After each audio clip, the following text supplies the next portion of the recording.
할렐루야! 오늘 인간의 범죄, 죄에 대해서 공부를 하는 시간입니다. 교재는 128페이지가 되고요. 인간의 죄의 기원에 대해서 말씀을 드리고, 이 죄도 본질이 있거든요. 과연 죄의 본질은 무엇인가? 그리고 죄는 어떻게 분류할 수 있을까요? 그리고 죄가 범해지고 난 다음에는 어떤 결과가 나오는지 같이 한번 말씀을 중심으로 살펴보도록 하겠습니다. 이 죄의 기원은요, 먼저 눈에 보이지 않는 이 천상에서의 죄가 시작되는 장면이 이사야서 14장 12절 이하에 기록이 잘 되어 있습니다. 자, 여기 보면은 아침의 아들 계명성이라고 하는 말이 나오는데, 너 아침의 아들 계명성, 이것이 킹 제임스 버전이라고 하는 성경책에는요, 한번 따라해 볼까요? 루시퍼로 번역이 되어 있어요. 이 루시퍼야, 어찌 그 하늘에서 떨어졌고 내 열국을 덮은 자여, 어찌 그렇게 땅에 찍혔는고. 13절 같이 읽어봐요. 시작. 네가 내 마음에 이르기를 내가 하늘에 올라 하나님의 뭇별 위에 내 자리를 높이리라. 내가 북극 지표의 산 위에 앉으리라. 가장 높은 구름에 올라가 지극히 높은 이와 같아지리라 하는도라. 자, 이 말씀을 가상히 하나씩 한번 살펴보겠습니다. 먼저 이 루시퍼, 천사의 3분의 1을 데리고 타락한 찬양을 담당하는 바로 천사장이었습니다. 그래서 이게 참 재밌는 게요, 천사장 중에서 찬양을 담당했다. 하나님은 이 세상에서 가장 귀한 직분 중에 하나를 찬양하는 사람들을 둡니다. 여호사밧 왕이 싸울 때도 찬양단 앞에 나가서 쫙 싸우니까 엄청난 일이 벌어집니다. 전쟁을 하지도 않았는데 적군들이 자중질환이라고 하죠. 자기들끼리 싸우면서 대승을 울리게 됩니다. 즉, 군인이 나가지 않아도요, 찬양만 잘 드려도 승리할 수 있다는 거예요. 사랑하는 성도님들, 영적 전쟁할 때 우리가 막 박수치면서 보혈 찬양하면 정말 귀신이 떠나가게 됩니다. 찬양은 너무너무나 소중해요. 이 루시퍼도 찬양을 담당하는 천사장이었습니다. 그렇게 따지자면 영적 전쟁이 모든 직분에게 다 치열합니다. 그런데 굳이 교회에서 조직상 어느 곳의 영적 전쟁이 제일 치열할까요? 찬양단, 성가대. 이건 아멘이 아닙니다. 그렇죠? 왜 그럴까요? 하나님이 가장 귀하게 여기기 때문에 영적 전쟁이 찬양팀, 성가대 치열할 수 있다는 거예요. 자, 루시퍼가 찬양을 담당하는 자였는데 이렇게 얘기합니다. 먼저 1번, 내가 하늘에 올라. 하늘이라는 것은 무엇입니까? 천상을 얘기합니다. 천국을 이야기합니다. 미국의 하나님의 성에 오순절주의자들이죠. 우리 순복음 교단의 신학자들은요, 이 천국, 하늘에 올랐다라고 하는 이 말을 세 가지 정도로 정리를 합니다. 첫 번째 하늘은 무엇인가? 눈에 보이는 하늘의 하늘, 대기권, 이것을 하늘이라고 얘기합니다. 두 번째는 한번 따라해 볼까요? 우주를 포함한 이 하늘 위에 있는 우주의 모든 대기권을 넘어서는 이것을 하늘, 즉 천국이라고 표현을 합니다. 세 번째 한번 따라해 볼까요? 천국. 이게 진짜 우리가 예수 믿는 사람들이 가는 천국이라는 것이죠. 자, 그렇다면 사도 바울도 어디에 갔다 왔어요? 요 3층 천에 갔다 왔다라는 거예요.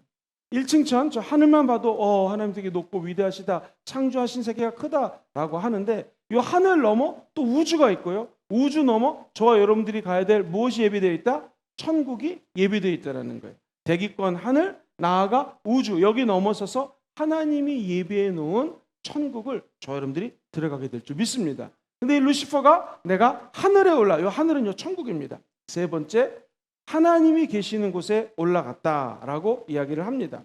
그러면서 두 번째 보니까 이렇게 얘기를 해요. 하나님의 뭇별 위에 내 자리를 어떻게 해요? 높이리라. 하늘의 뭇별은 천사들의 무리를 언급합니다. 천사들 중에서 내가 이 루시퍼가 하는 말이 내 자리를 높이리라. 그러면서 예수님의 탄생을 엄청나게 방해했던 자가 이 루시퍼입니다. 그것이 요한계시록 12장 3절로 4절에 잘 나와 있는데요. 하늘의 별 3분의 1을 예수 그리스도를 상징하는, 예수 그리스도의 영광을 상징하는 놀라운 임재가 임할 때 천사를 3분의 1 데리고 와서 타락한 루시퍼가 방해를 합니다. 그러니까 왜 그럴까요? 모든 천사들 위해 자기의 통치권을 세우려고 하는 야망이 있어요. 마귀는 이처럼 자기 자신이 갖고 있는 야망을 건드립니다. 이것이 어떤 거랑 연결되어 있냐면 한번 따라볼까요? 명예욕. 우리 인간은 다 명예 욕구가 있습니다. 이 명예 욕구를 사탄은 교묘하게 이용하는 것입니다. 내가 하나님 나라에서 높아지는 것도 중요하죠. 더 중요한 건 뭐예요? 하나님 나라를 위하여 따라해볼까요? 낮아지는 것. 낮아질 때 주님이 높이십니다. 근데 루시퍼는 제가 높아지려고 그러니까 오히려 죄를 범하고 타락을 하게 된다는 것이죠. 천국 가는 날까지 마귀가 우리에게 나가서 너 높아져라 했을 때 우리가 높아지는 것이 아니라 예수님을 높여드리게 되기를 주의 이름으로 축원드립니다. 그러면서 이 마귀가 하는 말이 뭐냐면, 루시퍼가 내가 북극 지폐의 산에 앉으리라. 한번 따라해볼까요? 북극 지폐. 이게 지상 나라입니다. 산은 항상 지상 나라를 의미합니다. 그러니까는 이 땅에 있는 나라들을 자기가 통치하고자 하는 거예요. 그래서 에베소서 기자는 6장 12절 이하에 우리의 씨름은 영적 전쟁은 혈과 육 사람에 관한 것이 아니라 정사와 이 세상의 어둠의 주관자들과 하늘에 있는 악한 영들과의 전쟁이다. 이게 통치자 정사, 이게 뭐냐면 이 세상을 다스리는 악한 귀신 마귀가 있다라는 것이죠. 이것과의 영적 전쟁을 우리가 펼쳐나간다는 것입니다. 마귀가 네 번째로 한번 따라올까요? 가장 높은 구름에 올라가. 시작. 이 구름은 하나님의 영광이거든요. 자기가 마지막에는요, 하나님의 영광까지도 가로챈다라는 거예요. 이 말이 안 되죠. 하나님이 사탄도 창조하신 창조주인데 자기가 피조물인데 하나님의 영광을 가로치겠다. 이게 교만입니다. 자, 마귀는 끝까지 우리 마음속에 교만함을 심어줍니다. 높아지라는 것이죠. 하나님의 영광까지도 나중에는 가로채라는 거예요. 이거 여러분 한번 따라해볼까요? 예수의 이름으로 명하노니. 시작. 높아지고자 하는 내 마음의 교만함은요, 이 사람의 힘으로 물리칠 수가 없습니다. 예수의 이름이 들어와야지 떠나가게 된다는 거예요. 그래서 항상 예수의 이름과 보혈을 찬양하는 이유가 우리의 마음이 예수 보혈을 묵상하면 묵상할수록 겸손해지기 때문에 그렇습니다. 천국 가는 날까지 우리를 낮추고 하나님을 높이는 신정한 찬양자가 되시기를 주의 이름으로 축원드립니다. 자, 이제 두 번째로요, 지상에서의 죄의 기원이 있습니다. 천상 하늘에서의 죄의 기원이 있었다면 이 땅에 마귀가 내려와 가지고 자기 의지적으로 인간에게 죄를 심어놓는 장면이 나옵니다. 우리가 너무나 잘 아는 창세기 3장부터 나오는 장면인데요, 먼저 사탄이 우리에게 와서 하는 일이 무엇이냐면, 같이 해보실까요? 하나님의 말씀을 의심케 했다. 시작. 하나님의 말씀을 의심한다라는 거예요. 창세기 3장 1절 말씀 같이 읽어보겠습니다. 시작. 그런데 뱀은 야훼 하나님이 지으신 들짐승 중에 가장 간교하니라. 뱀이 여자에게 물어 이르되 하나님이 참으로 너희에게 동산의 모든 나무의 열매를 먹지 말라라고 그랬니? 하나님이 진짜 그랬니? 라고 의심을 주는 거예요. 우리도 마찬가지입니다. 기도하다 하나님의 음성을 듣습니다. 그리고 하나님의 음성을 들으면 그대로 이루어집니다. 그리고 말씀을 읽다가 하나님의 음성에 감동을 받고 말씀의 은혜를 받으면 그대로 하나님은 이루어주십니다. 그런데 마귀는 나타나서 우리를 의심케 하는 거예요. 정말로 하나님이 저 중앙에 있는 생명나무의 가운데 있는 열매를 먹으면 죽는다고 하시더냐라고 얘기합니다. 영어 성경에 보면 surely die, 정말로 죽으리라 라고 이야기를 했는데 이 말씀을 헷갈리게 한다는 것이죠. 사랑하는 성도님들, 초신자들이 예수 믿고 교회에 나와서 제일 힘든 것이 바로 이 부분입니다. 1단계 공격이에요. 말씀을 헷갈리게 하는 거예요. 아니, 어떻게 인간이 사람이로 예수님이 오셨는데 동정녀에게서 사람이 태어날 수가 있을까? 말이 안 된다는 것입니다. 그리고 그 외에 믿기 어려운 말들이 잘 믿어지지가 않아요. 그건 왜 그럴까요? 자기가 아직 믿음이 없길 수도 있지만 마귀가 우리의 마음속에서 교란을 합니다. 믿지 말라는 거예요. 무엇을? 말씀을. 저 여러분들은 평생 천국 가는 날까지 말씀이 믿어지기를 주의 이름으로 축원합니다. 마귀는 끝까지 하나님 말씀을 의심하게 하는데 우리는 이것을 믿음으로 쫓아내야 된다는 거예요. 더 놀라운 것은 이 마귀가 하나님의 말씀을 근거로 유혹을 합니다. 마귀가 얼마나 지혜로운지 말씀 가지고 장난을 치는 거예요. 창세기 3장 2절 이하에 이렇게 말합니다. 같이 읽어보죠. 시작. 여자가 뱀에게 말하되 통산나무의 열매를 우리가 먹을 수 있으나 동산 중앙에 있는 나무의 열매는 하나님의 말씀에 너희는 먹지도 말고 만지지도 말라 너희가 죽을까 하노라 하셨느니라. 하와는 위험한 두 가지 잘못을 저지릅니다. 만지지도 말라, 자기의 말을 첨가시킵니다. 주님은 먹지 말아라. 그런데 이 하와가 하는 말이 만지지도 말아라. 그리고 반드시 죽으리라. 이게 창세기 2장 17절에 나오거든요. 먼저 읽어보죠. 하나님의 말씀입니다. 시작. 선악을 알게 하는 나무의 열매는 먹지 말아라. 네가 먹는 날에는 어떻게 돼요? 반드시 죽으리라 라고 말씀을 하셨는데 말씀을 살짝 꼬는 거예요. 뭐라고 꼬냐면 하나님이 먹지도 말고 만지지도 말라. 너희가 죽을까 하노라. 이렇게 얘기합니다. 그러니까 여러분 말씀을 가감하는 거, 말씀 갖고 장난치는 거, 이게 마귀가 하는 것입니다. 이단에 대해서 공부를 나중에 하겠지만 이단에 장난치는 것은 하나님의 말씀을 가지고 장난을 칩니다. 그래서 우리가 이 말씀 공부를 체계적으로 해놓지 않으면 이 마귀가 이단이 와서 우리의 마음을 헷갈리게 하면 자기도 모르게 거기에 넘어갈 수 있다는 것이죠.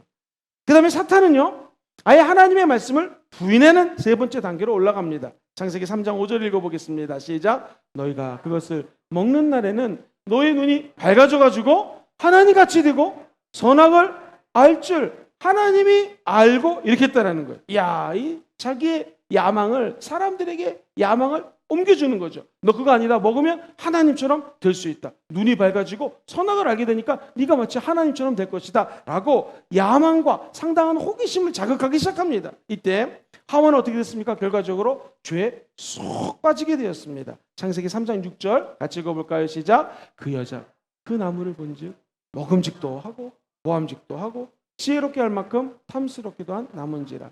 여자가 그 열매를 따먹고 자기와 함께 있는 남편에게도 주매 그도 먹은지라. 자, 한번 저를 보고 따라해 볼까요? 자, 사과가 여기 있다고 생각하시고 먼저 한번 따라해 보겠습니다. 먹음직스럽고. 네, 한번 딱 들어보시고 입을 가까이 대면서 시작. 먹음직스럽고 보암직스럽고 그 다음에 어떻게 돼요? 지혜롭게 할 만큼 탐스러운 것. 그런데 이것을 성경에 보면 요한일서 2장 16절에 어떻게 정리가 되어 있습니까? 먹음직스러운 것을 따라해볼까요? 육신의 정력. 보암직스러운 건 뭐예요? 눈 한자를 써갖고 안목의 정력. 지혜롭게 할 만큼 탐스러운 걸 뭐라고 그래요? 이생의 자랑이니 이것이 다 아버지께로 온 것이 아니라 어디로부터 왔어요? 세상의 주관자 사탄으로부터 왔다라는 것입니다. 먹음직스러운 육신의 정력. 이거 어렵습니다. 지금 우리가 5월 달에 하루하루씩 금식하고 있습니다. 첫날 5월 1일은 주의 종들이 하셨고요. 이제 2일은 장로님들이 잘 하셨습니다. 그리고 3일부터 쭉 진행이 되고 있어요. 저는 이번 5월 달에 금식할 때 기적이 일어나게 될 줄 믿습니다. 근데요, 이 금식이라는 게 너무 재밌어가지고 하루 금식하는데요. 오후 3시 되면 아이고 배가 고파요.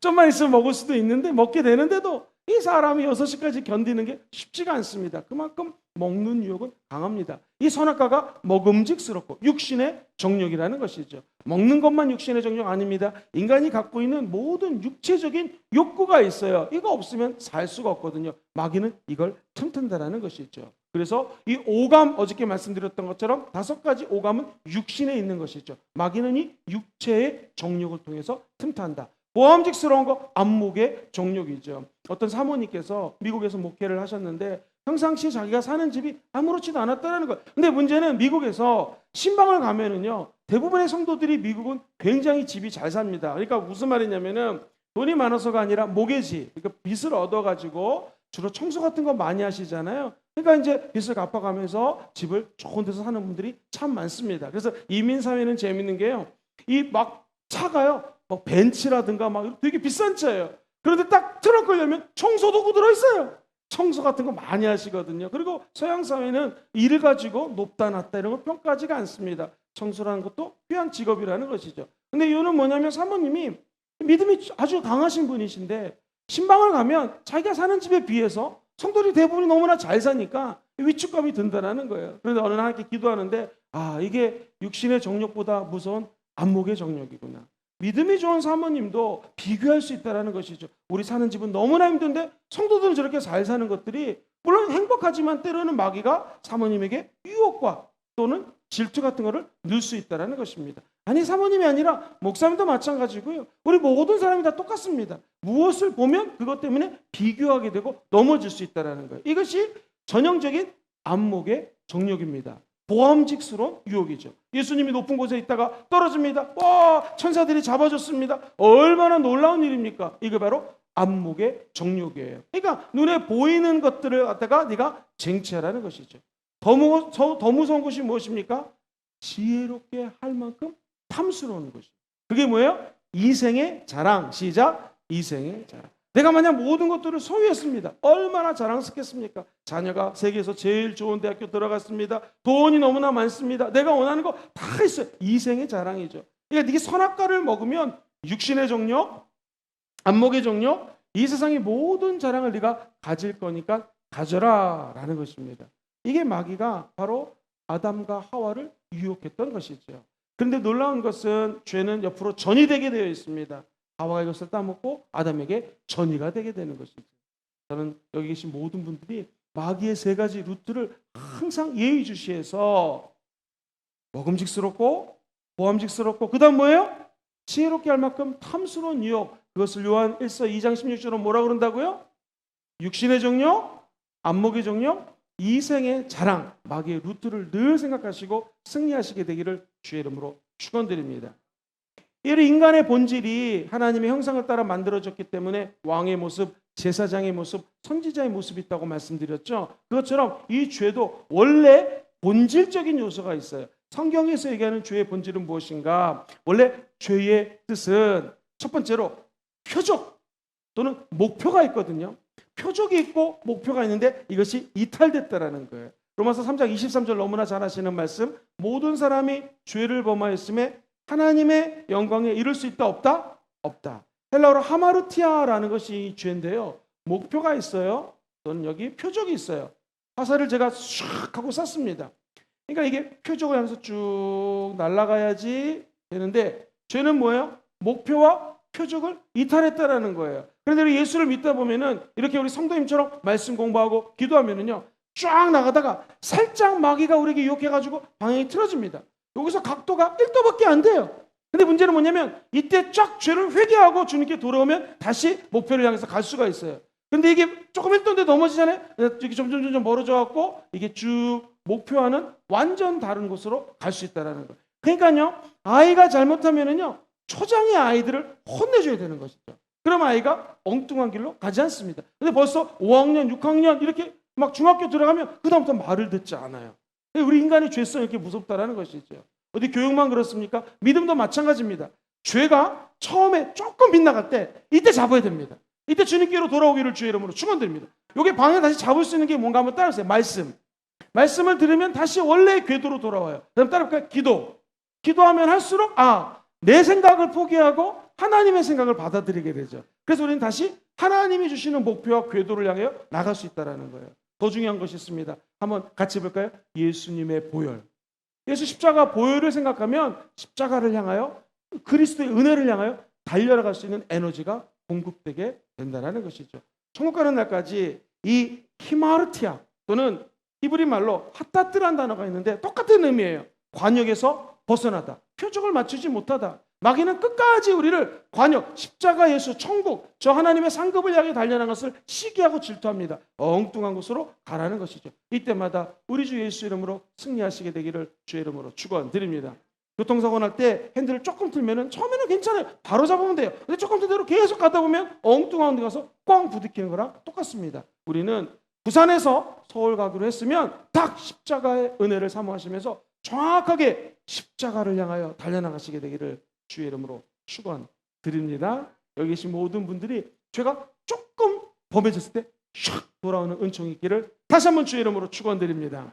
그리고 죄의 성경적인 의미는요. 하나님의 목소리에 불순종하는 것입니다. 창세기 3장 17절 한 번 더 읽어볼게요. 시작. 아담에게 이르시되 네가 네 아내의 말을 듣고 내가 너에게 먹지 말라 한 나무의 열매를 먹었은즉 땅은 너로 말미암아 저주를 받고 너는 내 평생에 수고해야지만 그 소산을 먹을 거다. 하나님께 순종하면 복을 받습니다.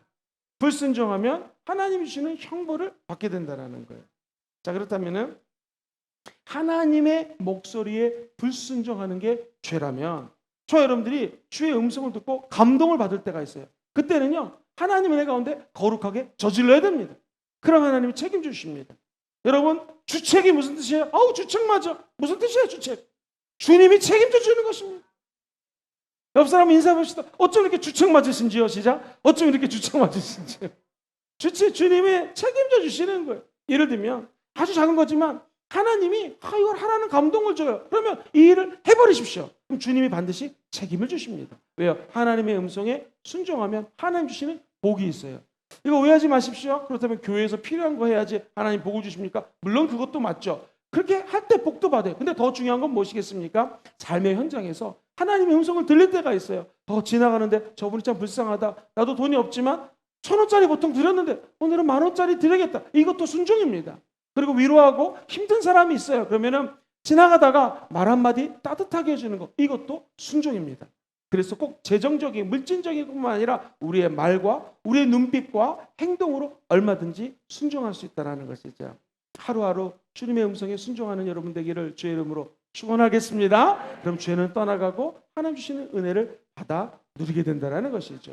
뿐만 아니라 군대에서 제일 무서운 게 뭐죠? 자기가 위수업, 군대에서 일할 때 일하는 곳이 있는데, 일할 곳이 있는데 이것을 벗어나면 큰일이 납니다. 그것처럼 본래 위치가 있어요. 우리는 십자가 밑에 하나님의 자녀로 사는 것이 원래 위치입니다. 이것을 떠나서 나가면, 자리를 옮기면 이게 죄가 된다는 거예요. 갈라디아서 6장 1절 말씀 한번 큰 소리로 읽어볼까요? 시작. 형제들아, 사람이 만일 무슨 범죄한 일이 드러나거든 신령한 너희는 온유한 심령으로 그러한 자를 바로잡고 너 자신을 살펴보아 너도 어떻게 해요?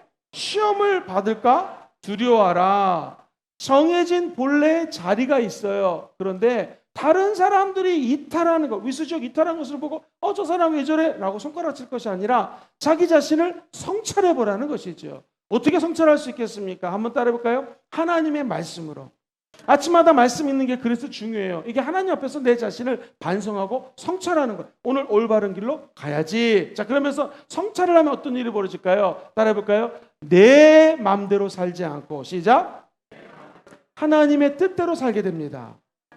그것을 자기 자신을 한번 돌아보라는 거예요. 성찰하라는 것이죠. 뿐만 아니라 시편에 보면 14편 13절로 14절에 이런 귀한 말씀이 있어요. 같이 한번 읽어보겠습니다. 시편 14편, 죄송합니다. 이사야입니다. 이사야에서 14장 시작. 내가 내 마음에 이르기를 내가 하늘에 올라 하나님의 무별 위에 내 자리를 높이리라. 내가 북극 지폐의 산 위에 14절 가장 높은 구름에 올라가 지극히 높은 이와 같아지리라 하느니라. 자기가 마땅히 지켜야 될 자리는 하나님을 찬양하는 것이 이 찬양을 담당하는 루시퍼의 자리였습니다. 근데 이것을 떠나서 하나님의 영광에까지 이르겠노라. 이거면 죄가 된다는 것이죠.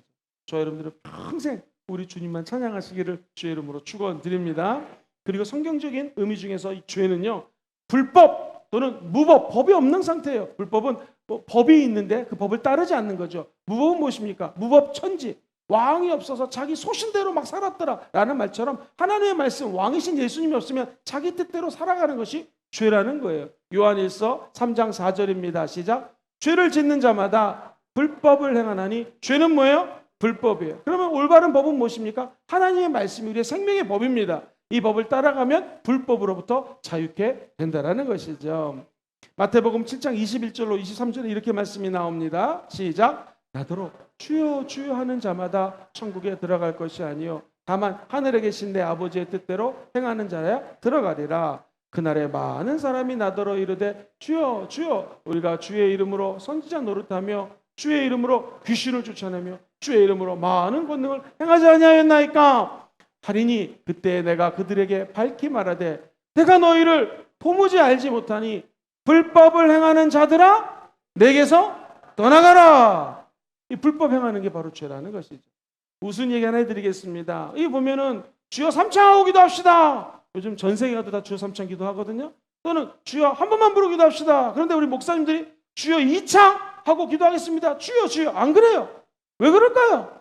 바로 이 말씀 때문에 그렇습니다. 다시 한번 마태복음 7장 21절 들어봐 주세요. 시작. 나더러 주여 주여 하는 자마다 천국에 들어갈 것이 아니라는 거죠. 그래서 주여 2창을 잘 안 합니다. 주여 주여 해놓고서는 내 뜻대로 살면은 이 불법을 저지르고 천국에 못 갈 수 있다는 것이죠. 물론 우스운 말이었지만 여기서 핵심 포인트는 무엇입니까? 내가 주여 주여 외친다고 천국 가는 것이 아니라 한번 따라할까요? 하나님의 말씀대로 살아야 됩니다. 시작. 하나님의 말씀대로 살아야 됩니다. 그때 하나님 우리를 천국으로 인도해 준다는 것이죠. 무법 천지, 불법, 이것이 바로 죄라는 것입니다. 또 하나 신학적으로 되게 중요한 것이 있는데 불의, 의롭지 않은 것이 죄라고 얘기합니다. 요한일서 5장 17절 말씀 봅니다. 시작. 모든 불의가 죄로 돼 사망에 이르지 아니하는 죄도 있다. 모든 불의가 뭐라고요? 죄라. 의롭지 않은 것이 죄라는 것입니다. 의롭지 못하는 생각, 선한 일을 알고 있는데 행하지 못한 것, 이것이 바로 죄일 수 있다. 근데 이거보다 또 진짜 무서운 것이 있어요. 사실 이 지금까지 얘기했던 모든 죄들, 불법, 무법, 불의, 하나님 믿지 않는 거, 뭐 관역을 벗어나는 거, 이게 다 예수 믿으면 원위치로 돌아옵니다. 그런데 예수를 믿지 않는 것을 뭐라고 그래요? 따라해볼까요? 불신앙. 이게 가장 큰 죄라는 것이죠. 왜냐하면 믿으면 용서를 받는데 불신앙, 믿지 않기 때문에 가장 큰 죄가 된다는 거예요. 요한복음 8장 24절 시작. 그러므로 내가 너희에게 말하기를 너희가 너희 죄 가운데서 죽으리라 하였노라. 너희가 만일 내가 그인 줄 믿지 않으면 너희 죄 가운데서 죽으리라. 믿지 않으면 죄 가운데서 어떻게 돼요? 죽을 수밖에 없는 것이 우리 인간의 모습이라는 것이죠. 그렇기 때문에 정말 하나님의 은혜로 오늘 이 자리에서 예수 믿고 구원받아 천국 가는 저와 여러분들은 하나님의 은혜 중에 은혜를 받은 자들인 줄 믿습니다. 이 불신앙이 멀어지고요. 끝까지 예수 믿는 이 신앙심이 함께 하시기를 주의 이름으로 축원드립니다. 어제 말씀드렸던 것처럼 우리 자녀들에게 물려줄 것이 있는데 제일 중요한 게 뭐예요? 믿음입니다. 믿음을 물려주면, 신앙을 물려주면 아이들이 살아나갈 수 있는 방법을 체득하게 됩니다. 차 목사님, 그러면 이제 죄에 대해서 좀 알겠는데, 본질이 어떤 건지 알겠는데 죄도 이렇게 분류할 수 있습니까? 여러 가지로 분류가 됩니다. 한번 정리하겠습니다. 첫 번째 한번 따라해보세요. 좀 어렵지만 원죄, 자범죄. 시작. 원죄는 영어가 더 쉬워요. 오리지널 신이라고 그랬어요. 오리지널. 오리. 여러분, 오리지널이 뭐냐고 그랬더니 어떤 어린이가 그러더라고요. 목사님 그것도 모르세요? 오리지널은요, 오리도 지랄하면 나를 수 있다, 그렇게 얘기를 하더라고요. 이게 전혀 맞지가 않습니다. 오리지널, 원래라는 뜻이죠. 오리지널, 원래, 신, 죄가 원죄라는 거예요. 그러니까 우리 인간이 아담과 하와로부터 원래 물려받은 죄가 있는데 이게 뭐예요? 원죄라는 거예요. 여기서 우리가 알아야 될 것은 대표성의 원리라는 것이 있습니다. 얼마 전에 한국하고 일본하고 축구를 했습니다. 그런데 만약 축구에서 이기면 한국 사람들 난리 납니다. 특별히 일본하고 해서 지면 너무 속상해요. 그죠? 그 왜 그래요? 국가대표 11명이 뛰지만 이 11명의 선수들에게 국가대표라고 하는 대표성 원리가 있어요. 그래서 한국이 지면 같이 지는 거고 이기면 같이 기쁜 거죠. 그러니까 아담과 하와는 인간의 대표성 원리로 아담과 하와가 타락했기 때문에 우리 안에는 원죄라는 것이 있다는 것이죠. 근데 자범죄는 뭘까요? 액츄럴신이라고 하는데요. 당연히 내가 자발적으로 짓는 죄를 자범죄라고 얘기합니다. 재밌는 얘기 하나 해드리겠습니다. 교회 학교에서 있었던 일이에요. 선생님이 물어봤습니다. 야, 어떻게 하면 천국 갈 수 있죠? 어린이 여러분들 답이 뭘까요? 그때는 한 어린이가 탁 답을 얘기했습니다. 선생님, 예수님 믿어야지 천국 갑니다. 할렐루야! 박수를 쳤습니다. 그럼 어떻게 하면 지옥을 가죠? 그랬더니 그 어린이가 얘기합니다. 가만히 있으면 갑니다. 그 말이 맞아요.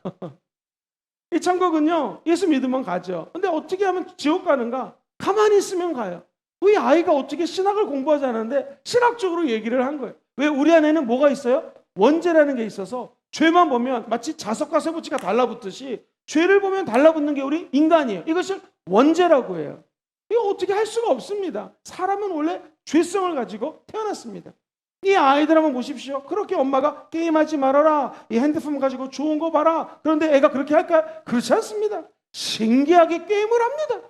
그러면서 저같이 이제 아이들을 많이 만났던 친구들은, 많이 만나본 사람은 압니다. 우리 아이들이 힐끔힐끔 목사님을 보면 아이고 게임하는구나 딱 압니다.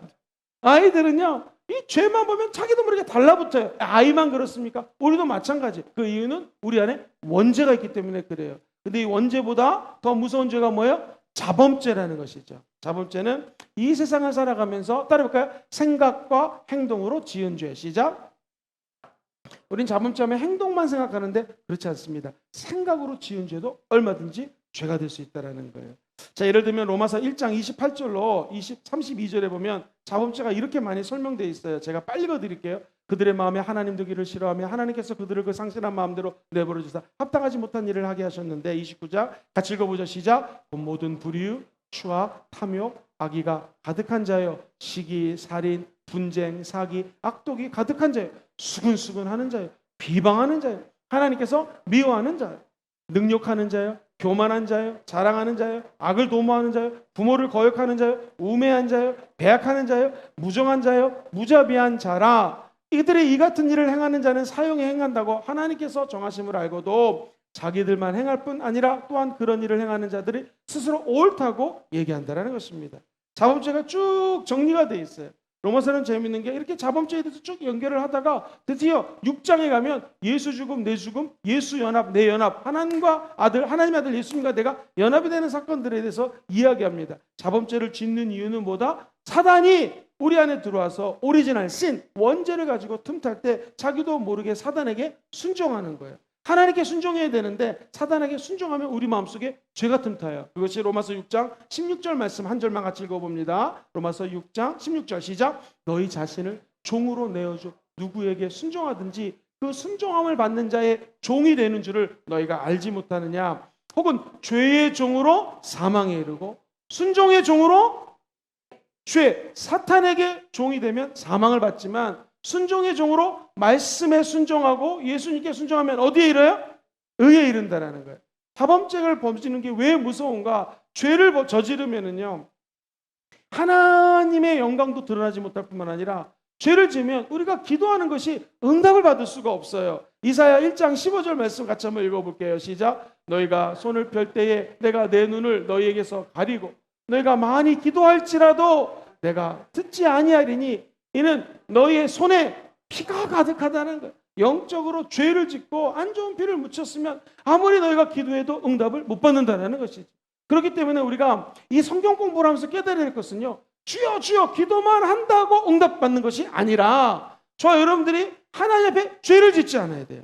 다르게 얘기하면 죄와 싸우되 피 흘리기까지 싸워야 된다는 것이죠. 좋은 예는 아니지만 어떤 사람이 맨날 죄 짓고 와서 주여 뭐 주시옵소서, 이거는 하나님께서 응답할 수 없다라는 거예요. 왜냐하면 하나님은 따라해보세요. 공의로운 하나님, 죄와 거리가 너무나 멀리 있는 하나님, 죄와 반대되는 하나님의 속성이 있기 때문에 죄 있는 곳에 하나님이 있을 수가 없다라는 거예요.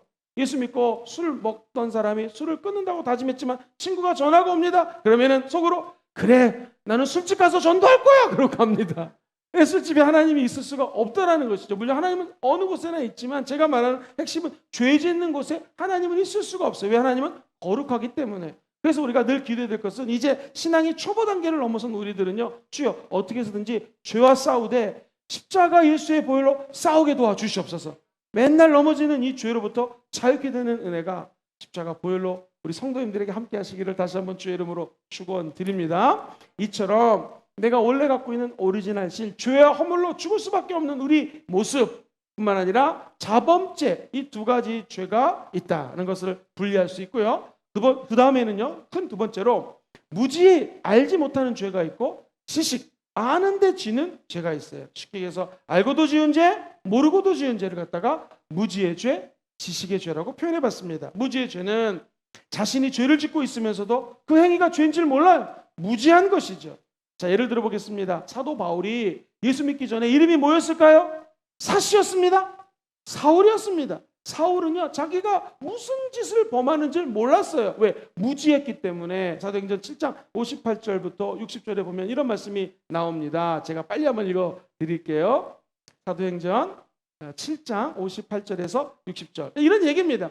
이 사도 바울이 막 사람들을 핍박하고 죽이는데 드디어 우리가 잘 아는 스데반 집사님이 순교합니다. 그의 옷을 바로 이 사울 앞에 내던지게 됩니다. 이게 뭘 알 수 있습니까? 우리 인간이 예수 믿기 전에는요, 사울처럼 똑같다는 거예요. 예수 믿는 사람 핍박하고 하나님을 알지 못하기 때문에 무지함 가운데 죄를 범할 수 있다는 거예요. 이게 무지의 죄라면 이제 지식의 죄는 뭐예요? 알고도 지으는 죄. 그러니까 이 죄는요, 알고 지으면 반드시 드러나게 되어 있습니다. 반드시 하나님 앞에서는요, 죄를 범하면 하나님은 그 죄를 다 알고 계시기 때문에 드러내게 된다는 거예요. 예를 들어 보겠습니다. 이 다윗은요, 다윗을 닮아라라고 얘기를 많이 하는데 사실 다윗이 굉장히 성경이 너무나 솔직하게 표현을 합니다. 자, 사랑하는 성도님들, 다윗이 죄를 짓게 됩니다. 이 전쟁 중에 옥상에 올라가 가지고 아름다운 여인이 샤워하는 장면을 봅니다. 목욕하는 여인을 보니 너무나 예뻤습니다. 문제는 그 여인을 취하고요, 그 여인의 남편을 갖다가 전쟁에 내보내서 죽이고 난 다음에 장례식을 성대하게 치러줍니다. 그러니까 사람들이 볼 때는 다윗이 자기 부하를 이렇게 아끼는구나. 아니요. 실제로는 간접 살인을 한 것입니다. 그리고 난 다음에 막 우는 모습을 보고 부모님이 울어도 저렇게 안 우실 텐데 자기 부하가 죽은 모습을 보고 우는구나. 얼마나 교묘합니까? 계획적입니다. 그리고 그 여인을 자기 아내로 맞아들입니다. 그때 나단 선지자가 신방을 옵니다. 이런 사람이 있습니다. 아니, 이런 사람은 내가 죽여야 된다. 봤더니 누구예요? 당신입니다. 그러지 않습니까? 여러분, 이 다윗이 권력이 생기니까 권력형 비리가 생기는 거예요. 그래가지고 막 숨기고 막 작전을 펴서 자기 죄를 덮으려고 합니다. 그때 어떻게 합니까? 나단 선지자의 메시지, 말씀을 통해서 자기의 죄가 드러납니다. 한번 따라볼까요? 죄는 드러나야 됩니다. 사람들이 몰라더라도 죄는요, 죄를 졌으면 하나님 앞에 드러나야 돼. 이게 뭐냐면 따라해보세요. 회개입니다. 회개하면 그 죄를 내가 받아들이게 되고 주님, 저의 자범죄 플러스 알고 지은 죄를 회개합니다. 용서하여 주시옵소서. 그때 우리 다시 회복되는 은혜를 체험하게 될 줄 믿습니다. 그 사실을 알고 시편 기자는 19편 13절에 이렇게 노래합니다. 시작. 또 주의 종에게 고의로 죄를 짓지 말게 하사 그 죄가 나를 주장하지 못하게 하소서. 그리하면 내가 정직하여 큰 죄가에서 고의로 죄를 짓지 말게 하시고 그 죄가 나를 어떻게 해요? 주장하지 못하도록 좀 도와주시옵소서 라고 이야기합니다. 사랑하는 성도님들, 천국 가는 날까지 죄와 싸워야 됩니다.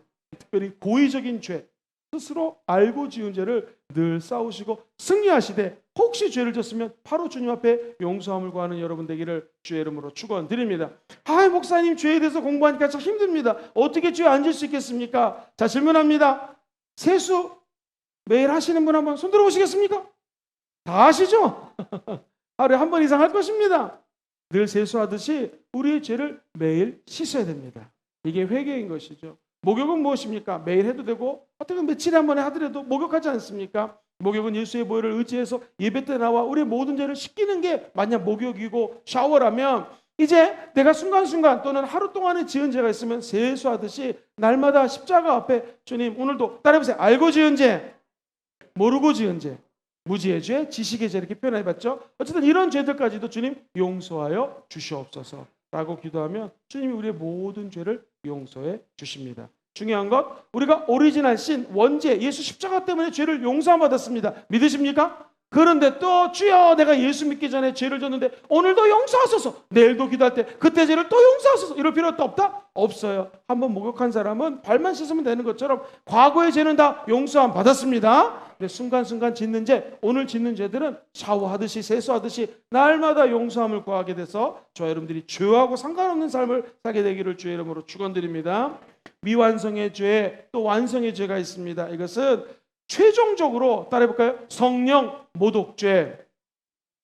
성령을 모독하는 죄는 최종적으로 용서받을 수 없어요. 성령이 행하시는 일 무엇입니까? 예수 믿고 구원받아 성화, 성스럽게 자라라는 것이 예수 믿고 구원받은 자들이 마땅히 성령 안에서 행하는 일인데 이거를 방해하면 성령 회방죄가 된다는 것입니다. 누가복음 12장 10절 읽어봐요. 시작. 누구든지 말로 인자를 거역하면 죄사함을 받으려니와 성령을 모독하는 자는 죄사함을 받는다 못 받는다? 못 받는다라는 거예요. 그러므로 늘 성령님 환영하고 인정하고 모셔드리고 주야 성령과 성령을 부인하고 성령이 하는 일을 방해하는 회방하는 이 성령 회방죄를 짓지 않게 되기를 주의 이름으로 축원드립니다.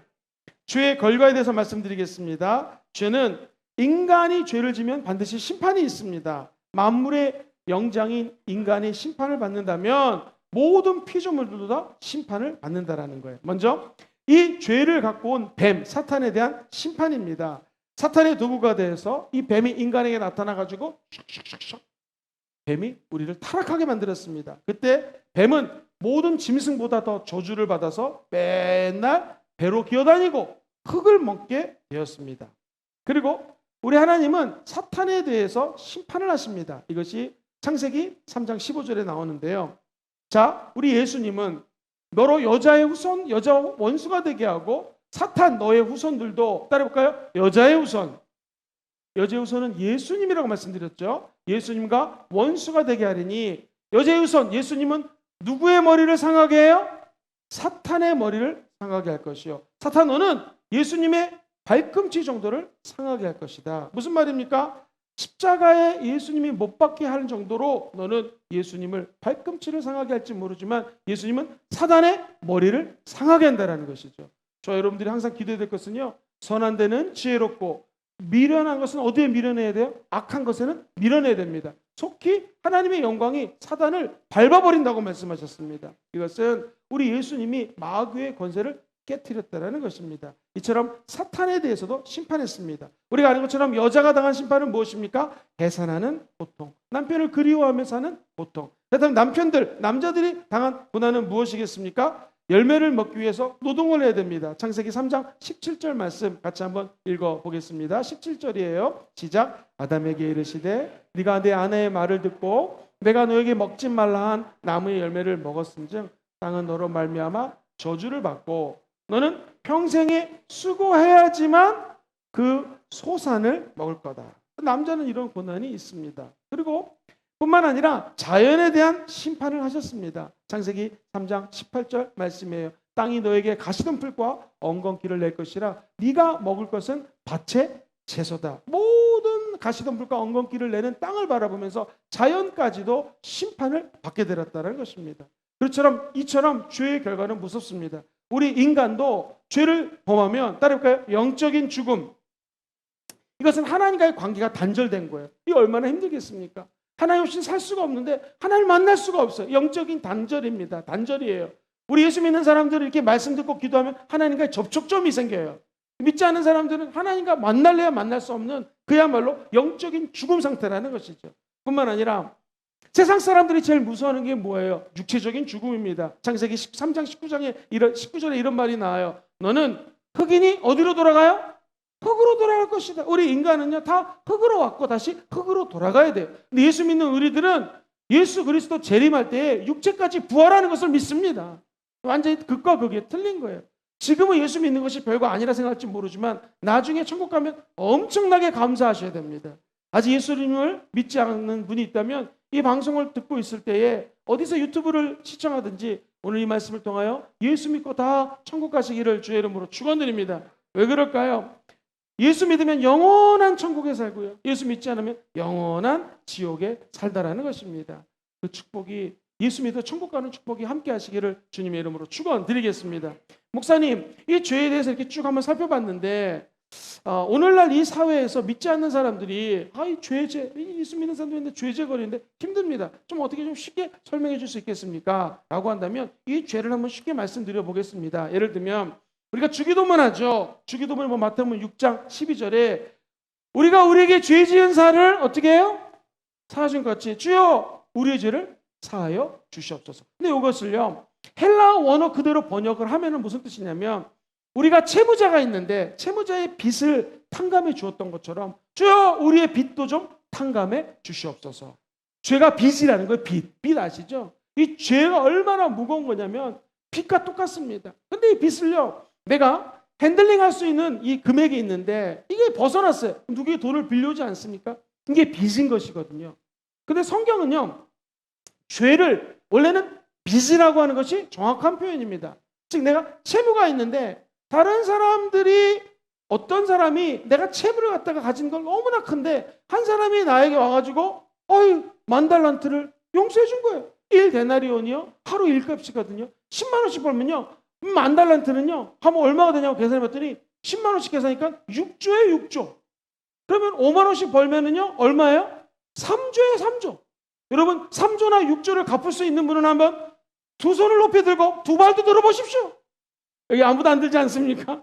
우리가 6조를 갚을 수가 없어요. 이 엄청난 빚을 하나님이 나를 탕감해 줬다라면, 그런데 여기 있는 사람이 나에게 몇 천만 원 빌려갔어요. 이 빚을 어떻게 줘요? 빚을 탕감해 주라는 거예요. 이게 죄에 대한 개념입니다. 다시 한번 설명드릴게요. 우리가 하나님께로 받은 엄청난 은혜가 있어요. 이 죄는 인간이 너무나 큰 죄를 저질렀는데 이게 뭐냐면 하나님을 부인한 죄예요. 이건 인간의 힘으로 갚을 수가 없어요. 하나님과 영적으로 단절이 된 상태예요. 어떻게 이걸 갚을 수 있습니까? 갚을 수 있는 방법은 뭐냐면 하나님이신 그분이 이 빚을 갚아줄 수가 있어요. 그래서 하나님이 독생성자 예수님을 이 땅에 보내주셨어요. 뭐하기 위해서? 우리의 빚을 갚아주시기 위해서. 그렇다면 인간이 갚지 못한 빚을 예수님이 갚아주셨다면 이 말은 곧 뭐예요? 우리의 죄가 예수님 때문에 다 탕감됐다는 거예요. 그러니까 이 성경에 나오는 주기도문을 제대로 해석하면 하나님이 나에게 1만 달란트를 용서해 줬는데 다른 사람이 조금 나에게 빚진 거다 어떻게 하라는 거예요? 탕감해 주라는 거예요. 다시 표현하면은 예수 믿는 사람들이 하나님의 은혜의 놀라운 선물들을 받았으니 축복을 받았으니 너도 이제 그 사람들에게 그 축복을 어떻게 하라? 나눠주라는 거예요. 우리 순복음 금종교회는 성령 충만하여 그 다음 뭐예요? 칭찬받는 사람입니다. 성령과 말씀과 지혜가 충만하여 하나님과 사람에게 칭찬받아야 돼요. 어떤 칭찬을 받아요? 내 빚이 탕감이 됐으니까 이제 다른 사람들을 위해서 빚을 갚아주는데 노력하라는 거예요. 빚 지게 해주라는 거예요. 이 은혜가 함께 하시기를 주의 이름으로 축원드립니다.